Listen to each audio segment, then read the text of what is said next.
Slurry వాడి సాగు చేస్తున్నటువంటి పత్తి తోట. ప్రస్తుతం అక్టోబర్ 14వ తారీఖు రోజు ఈ వీడియో షూట్ చేస్తున్నా. ఈ టైంలో ఇప్పుడున్నటువంటి వర్షాలకి ఈ పత్తి తోట మీకు చూస్తే ఒక్కసారి ఎక్కడ కూడా పండు వారకుండా ఎన్ని కాయలతో ఉందో చూడొచ్చు. దీనికి ఇప్పటి వరకు కేవలం ఒకేసారి ఫర్టిలైజర్ వేయడం జరిగింది. ఆ ఫస్ట్ సారి కూడా ఒక బస్తా 20-20-0-13 1 లీటర్ ప్లాంట్ బూస్టర్, దాంతో పాటుగా ఒక అర బ్యాగ్ అమోనియం సల్ఫేట్ మాత్రమే వేయడం జరిగింది.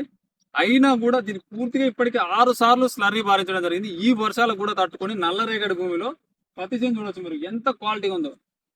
కాయలు కూడా మీకు ఒకసారి చూడొచ్చు.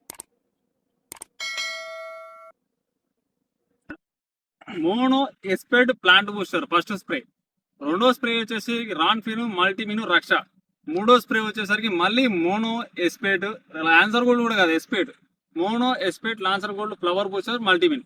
ఇదే దీనికి స్ప్రే చేసినటువంటి ఎరువులు, దీనికి చేసినటువంటి మేనేజ్మెంట్. పూర్తిగా టోటల్ గా అంతటా కూడా మనకు చేలు ఆగమైపోయినా కూడా ఈ చేను మాత్రం ఎక్సలెంట్ గా ఉంది. సింపుల్ గా చెప్పాలంటే సూపర్ గా ఉంది.